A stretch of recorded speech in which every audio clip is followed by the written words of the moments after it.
Good evening. I want to welcome you to the organizational meeting of the Board of Estimate and Taxation for the 2024-2025 term. Our first order of business is a call to order and pledge of allegiance. So please join me. Pledge allegiance to the flag of the United States of America and to the republic for which it stands, one nation, under God, indivisible, with liberty and justice for all. Thank you. Perhaps I should have identified myself. I'm Leslie Tarkington. Our next item of business is the administration of the oath of office by our town clerk. So I welcome Ms. Jackie Budkins, our town clerk, to give us the oath of office. Happy New Year, Jackie. Push the button. Happy New Year, everyone. Thanks for having me. Yeah, I think you want to stand. It's your choice, but I would stand and raise your right hand, please. Do you solemnly swear that you will support the Constitution of the United States and the Constitution of the State of Connecticut, and that you will faithfully discharge, according to law, your duties as a member of the Board in Estimate and Taxation of the Town of Greenwich to the best of your ability, so help you God? Thank you. All right, congratulations, everyone. Thank you, Jack. Thank you, Jackie.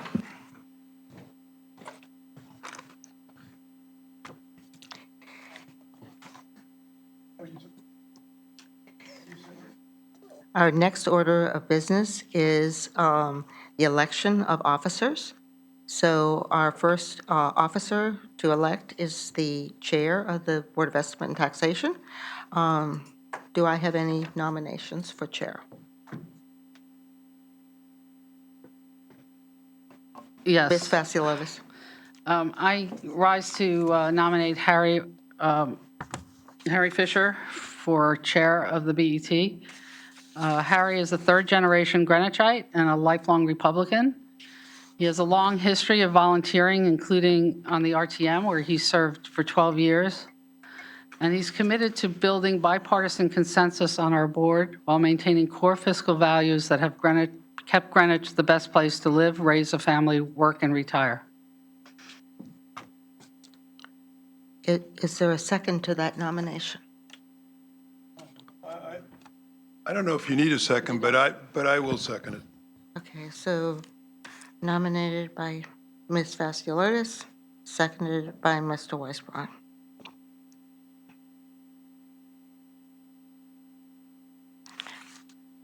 Do I have any other nominations for chair? Yes. Ms. Jensen? Yes. Lucia Jansen nominating Nisha Aurora. Esteemed BET colleagues and residents of Greenwich who are here tonight or watching the televised proceeding, I stand before you today with great enthusiasm to nominate Nisha Aurora for the position of chair for the BET.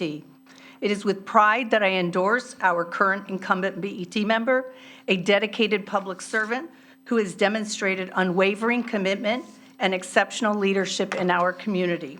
As an incumbent BET member and Budget Committee member, Nisha has been an integral part of the budget analysis and discussion. Nisha also brings an extensive background in the private sector, where she spent 2 decades managing the operations of financial firms. This experience brings a fresh perspective to town governance, emphasizing efficiency, service, and a focus on data-driven policies. Nisha brings a wealth of knowledge and expertise for this vital role, including a BS in chemical engineering and mathematics from Rutgers University and an MBA from Yale University. Beyond her professional achievements, Nisha has been an active participant in various community initiatives as a co-founder of the India Cultural Center of Greenwich and a board member and audit committee chair at the WYCA Greenwich. They have consistently demonstrated a commitment to fostering diversity and inclusivity in our town. Nisha's approach to the board is emphasizing the importance of building consensus around data-driven policies, transparency in decision-making, and bridging partisan gaps for the collective benefit of our residents. Her vision is clear: bring people together around sound policy, and create a Greenwich that thrives on unity. Thank you. Do we have a second for this nomination? Second. Thank you.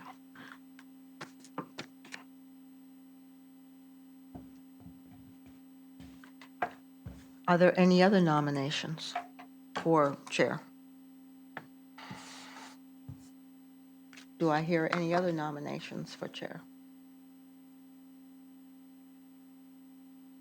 Do I hear any other nominations for chair? So I think we will close our nominations for chair. And take a vote.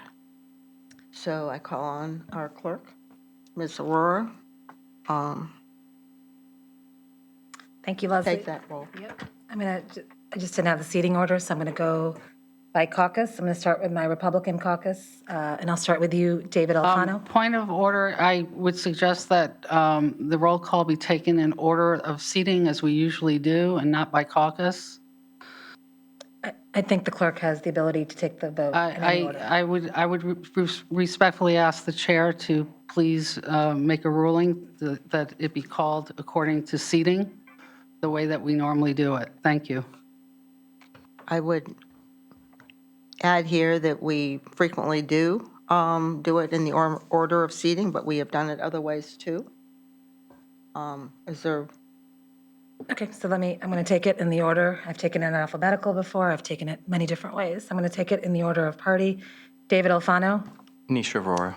Lucia Jansen. Nisha Aurora. I'm going to vote for myself. Nisha Aurora votes for Nisha. Leslie Tarkington. Nisha Aurora? Karen Fasciolotis. Harry Fisher. Harry Fisher. Harry Fisher. Scott Kalb. Harry Fisher. Matt DeChamps. Harry Fisher. Stephen Selbst. Harry Fisher. David Weisbrod. Harry Fisher. Leslie Moriarty. Harry Fisher, and Elliot is on the phone. Elliot Elchik. Hi, this is Elliot Alchek. I cast my vote for Harry Fisher. Okay, so the vote is 8-4 for Harry Fisher. Congratulations, Harry. Congratulations, Harry. So that vote has passed. The vote is 8-4, electing Harry Fisher as chair. So I welcome Harry as the new chair of the Board of Estimate and Taxation. And so I am the chair until the new chair is elected. So I hand this over to Mr. Fisher. Can I have the gavel, please? I haven't needed one, Harry, so it says something about our style, doesn't it? It does say something about our style. Thank you all. I appreciate this, and I look forward to working with everybody. I'll now accept nominations for vice chair, and I'll start off by nominating Karen Fascioli-Otis. I think we all know Karen. She's been this is her fourth term on the BET. She served multiple terms on the RTM, so many she can't really recall. While on the RTM, she was chair of the Health and Human Services Committee. At various times, she has served as chair and vice chair of this board. She has been the chair of the HR committee and currently, or in the last term, served as chair of the law committee. So, as I say, I nominate Karen to be vice chair. Is there a second? I think that's, sorry. Exactly. I'll second the nomination. Thank you. Are there any other nominations? Any other nominations? I think the proper procedure is I'll accept a motion to close nominations. So moved. Steve Sells moved. Do I have a second? Second. Leslie Moriarty seconds. If there's no objection, we'll consider that a unanimous vote. I think we should take a No, roll call. I think, I Take a think roll call vote? roll call, Okay. please. Take a roll call, please. Nisha? David Alfano, Abstain. Lucia Jansen. Abstain. I'm going to abstain as well. Leslie Tarkington, Abstain. Karen Fasciolotis, Yes for Karen Fascioli-Otis. Harry Fisher, Yes. Scott Kalb. Yes for Karen. No, we're voting the motion to close. Oh. No, we're Well, I voting thought we were voting for the person. the person. Oh, No. I thought we were voting for the person. okay, All right. I thought there was a call for a roll call vote on the motion to close. No, Okay, Okay. sorry. Did you ask for any others? he did. I did. Okay. Yeah. So Scott Kalb, Yes for Karen. Matt DeChamp, Yes for Karen. Stephen Selbst, Yes for Karen. David Weisbrod, Yes for Karen. Leslie Moriarty, Yes for Karen. Elliot Elchek. Yes for Karen. That's 8-4 for Karen Fasciolotis as vice chair. Yes, we got the vote. Oh, I'm sorry, 8-0-4, yes.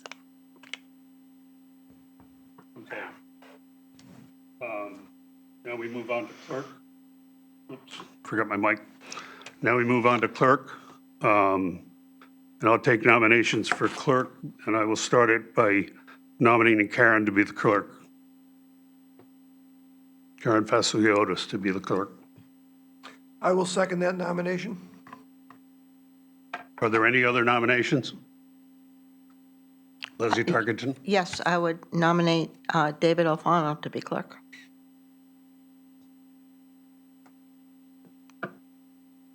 I'll actually second that.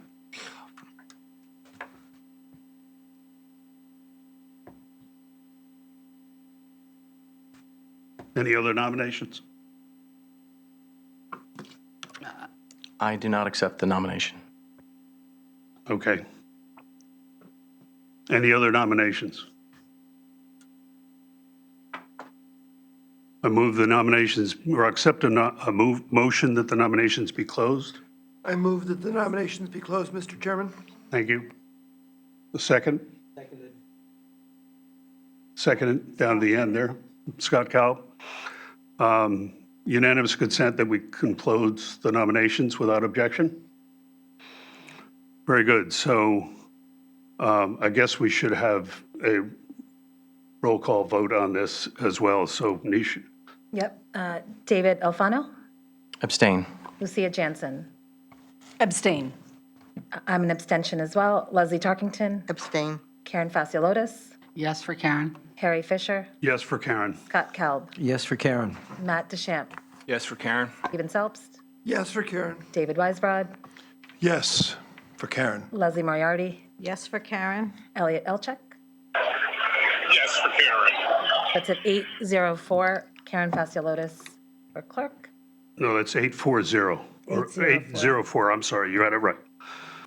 I'll hand it over to Karen for clerk.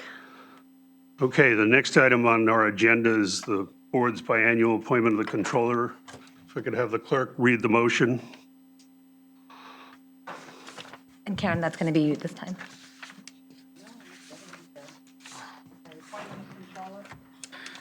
Resolved that the Board of Estimate and Taxation appoints Peter Minarski as the controller for a 2-year term effective January 8th, 2024, and terminating on the date of the first meeting of the Board of Estimate and Taxation in January 2026. The appointment shall be subject to the provisions of Article 1, Section 11 of the Town Charter. And I move that motion. And I'll second. Okay, moved by Leslie Tarkington, seconded by Leslie Moriarty. I guess we should also call a roll call on this. Yes. So Karen, would you take the roll, please? I'll just go down in order of seating. David Alfano, Yes. Scott Kalb, Yes for Peter Winarski. Karen's a yes, David Yes. Weisbrod, I'm a yes. Gerard, I'm a yes. Leslie Tarkington, Yes. Leslie Moriarty, Yes. Harry Fisher, Yes. Scott Kalb. Already. Even so. I mean, to save itself, I'm sorry. I'm sorry, I was My looking that way, doppelganger. looking that way. Steve is a yes. Lucia Jansen Yes. and Matt DeChamp Yes. and Elliot. Elliot. Yes. Okay, so it's unanimous. Congratulations, I think. I think that I think Elliot. Okay, we move to the next item on the agenda, which is the appointment of the Not this assessor. last time, you didn't. but- Karen, would you read that, please? Sure. Resolved that the Board of Estimate and Taxation appoints Lauren Elliott as the assessor for a 2-year term effective January 8th, 2024, and terminating on the date of the first meeting of the Board of Estimate and Taxation in January 2026. The appointment shall be subject to provisions of Article 17, Section 293 of the Town Charter. I move that motion. And I'll second. Or Okay, appointment. that's been moved by Leslie Tarkenton, seconded by Leslie Moriarty. Would the clerk call the roll, please? Start on the other side, Matt DeChamp. Matt DeChamp. Yes. Lucia Jansen. Yes. Steve Selps. Yes. Harry Fisher. Yes. Leslie Moriarty. Yes. Leslie Tarkenton. Yes. Nisha Aurora. Yes. David. Yes. Karen's a yes. Scott. Yes. And David. Yes. And there's Elliot. And Elliot, I'm sorry. And Elliot, This is Elliot Allcheck, and I vote yes as well. Yes. thank you. I hope the game's good. Congratulations, Lauren. Okay, the next item on the agenda is appointments of, Put your mic on. oh, sorry. Next item on the agenda is the appointment of members to standing committees, liaison assignments, and special project teams for the 2024-2026 sixth term. I guess it does slip into 6. I'm not prepared at this point to appoint all the committees.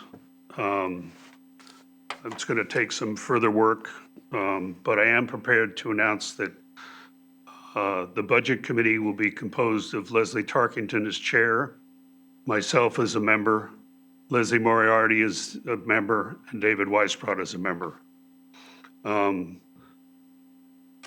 Policy and Procedure, Karen Fasiliotis is chair, with Leslie Moriarty as the member. The Law Committee, Karen Fasiliotis as chair, and Stephen Selps as the member. The final one is the Central Middle School Building Committee, which I've been monitoring for its entire life. So I'm going to take over as the liaison to the Central Middle School Building Committee. Stephen has been the delegate to the Old Greenwich Building Committee. We'll keep that in place. And I've been the delegate to the Julian Curtis, so we'll keep that in place. The rest will be announced by me, hopefully this week. High school building committee? The High School Building Committee? Was that you? That's me. All right, sorry. Just not to make our chair nervous. No. Yes, the Greenwich High School Vestibule Committee continues to be Leslie Moriarty.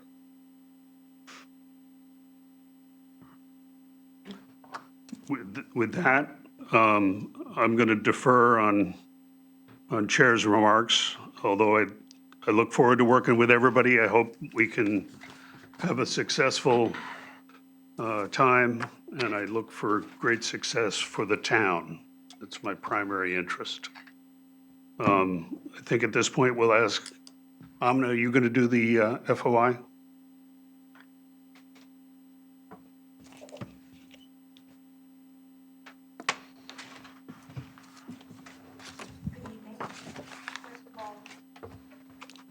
Good evening. First of all, congratulations to each and every one of you for being on our BET, and congratulations, Mr. Fisher, on your chairmanship. I've worked with pretty much everyone here over the years and in different capacities, and I look forward to working with you during your new term and your next 2 years.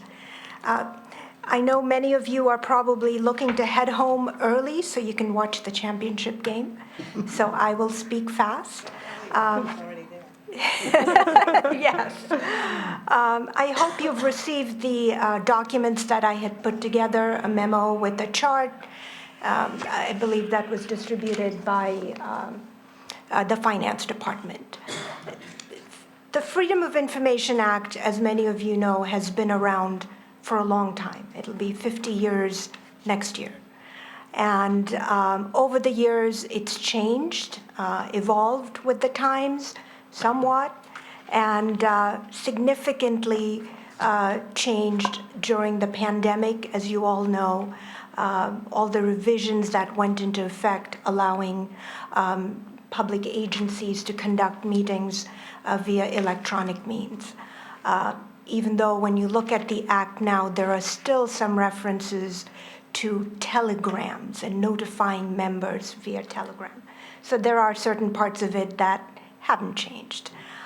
What hasn't changed as well is the primary underlying policy behind the Freedom of Information Act, which is, one, access to the workings of government.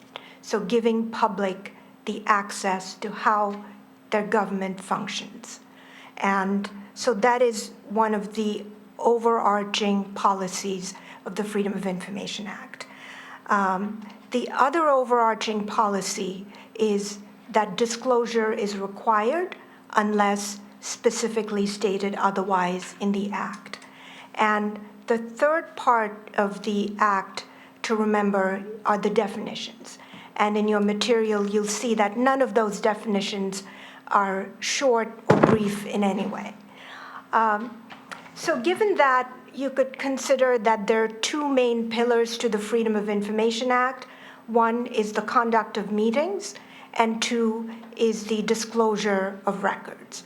So I will touch on each of those briefly, as I said, but I'm happy to answer questions now or as you continue on the BET or as you continue serving us here in your role as officials of the BET. As questions come up, we always say, please contact the law department if there's anything specific you'd like to ask, because as you know, there may be case law that has certain nuances that might make a difference one way or the other.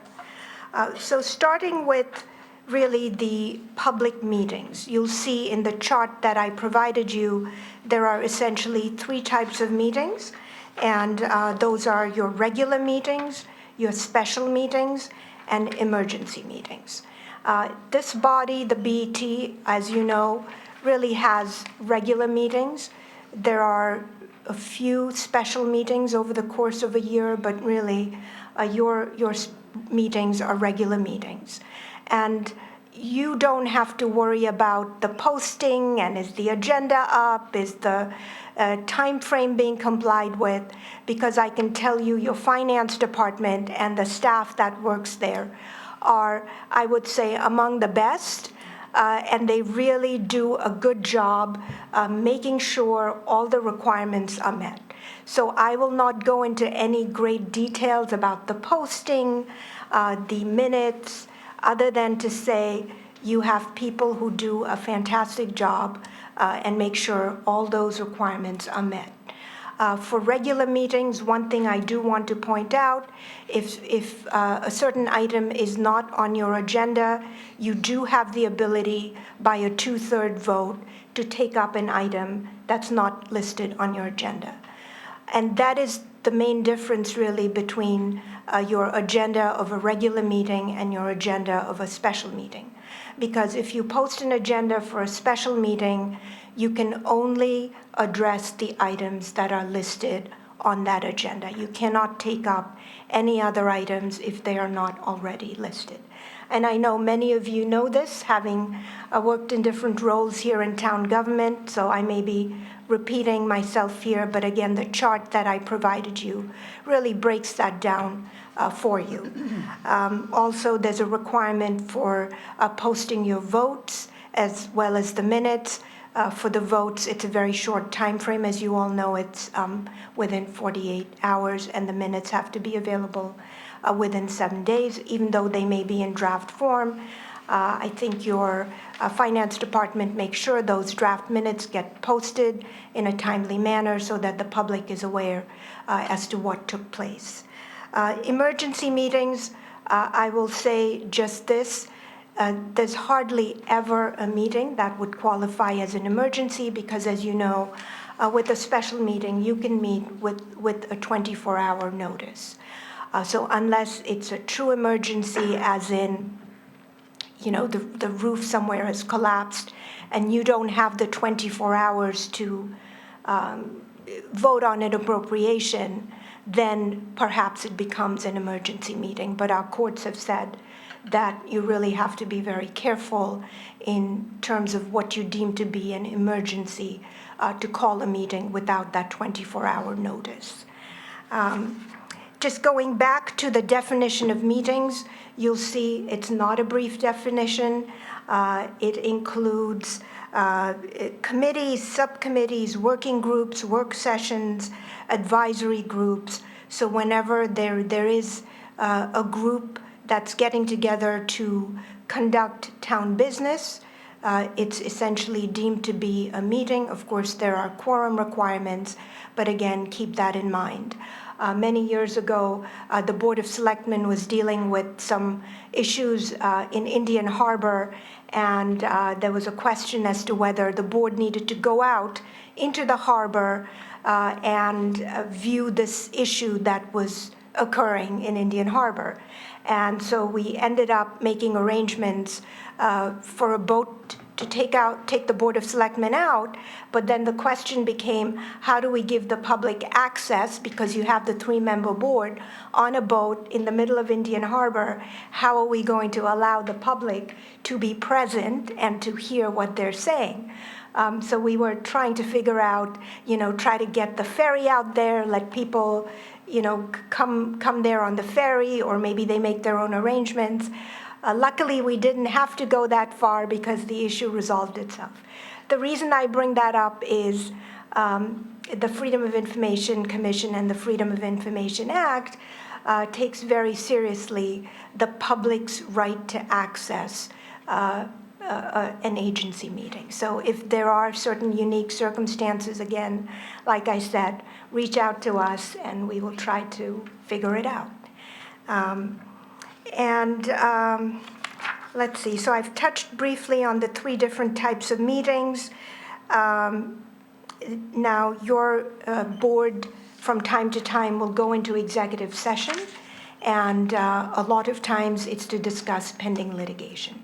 So you'll see staff from the law department come and address you with whatever case that we may want to discuss with you. And there are some unique rules that apply to executive sessions. And you have to remember that for executive sessions, only the persons who are able to offer something on that specific issue are allowed to be in executive session. And once their role is completed, the Freedom of Information Act and decisions say that those persons no longer should be part of that meeting. So again, you want to be very careful who you invite into executive session, whether it's pending litigation or any of the other reasons for which you can go into pending litigation. But again, for the BET, the most common is the executive session to discuss pending litigation. From time to time, I think you've gone into executive session to also talk about a request for bid or something similar when you are hiring a consultant. So again, for that specific reason, you could go into executive session to discuss specifically that type of a scenario. Like I said, the second pillar of the Freedom of Information Act is records, and you'll see in the statute, records, again, for the definition of public records, again, it's quite extensive and really includes anything that occurs here in Town Hall as part of your decision-making process. So the definition of public records is very broad. Again, there are several exceptions, but again, even with the exceptions, the Freedom of Information Act says you have to do a weighing of the public's interest in knowing what's in those records versus the public's interest in keeping that away from public disclosure. So again, there's a weighing that needs to occur. Again, there are numerous records that are listed as exempt, but again, a lot of times there's a weighing of the two interests that needs to take place. Again, if there are specific questions during your tenure, from time to time you will get requests for freedom of information requests from members of the public or from other entities. So please keep in mind if there are any specific questions, we are happy to address those with you. FOIA is really a remedial legislation broadly construed in favor of public disclosure and public access. And even though you may be the recipient of a freedom of information request, there's really no rationale for asking, why does this person want these documents? That's not part of the analysis that goes into whether an individual is entitled to any records. And then along the same lines, when you have your regular meetings or special meetings, there may be people who wish to address you at those meetings. Again, your meetings, unless you're holding a public hearing, the public does not have the right to be heard or right to speak. Of course, as chair, you have the discretion to allow members of the public to speak. But again, unless you're holding a public hearing, there is no right for the public to stand up and address you.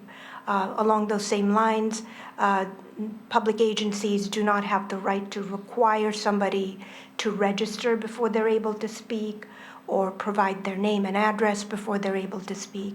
Again, you may do that, but under the statute, it is not something that is, in general, should be a prerequisite for allowing a member of the public to speak. As I said, I wanted to be brief. I'm happy to answer questions, but I think the main things to keep in mind really are, as long as you're acting in good faith, you're using common sense, and I know many of you, or almost all of you, have been part of town government for quite a while, and I know you understand the ins and outs of being a public official, dealing with public records, and you also know that do not use your personal email address for any official town business. If there's one takeaway from this evening, I think that should really be it. Make good use of the email address that has been given to you by the IT department, and stay away from using your personal email addresses. And that's really all I have. I hope you find the handouts useful as you work through the rest of your term. Thank you. Does anybody have any questions for her? Please just go ahead if you have a question. Nope? Okay. Thank you, Amina. Much Thank you. appreciate you being here along with you, Barbara, too. Thank you. Thank you.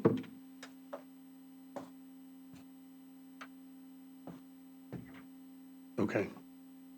I'd just like to add that when this agenda was put together, we had a controller's presentation, which was an introduction into governmental accounting, budget, and bonding.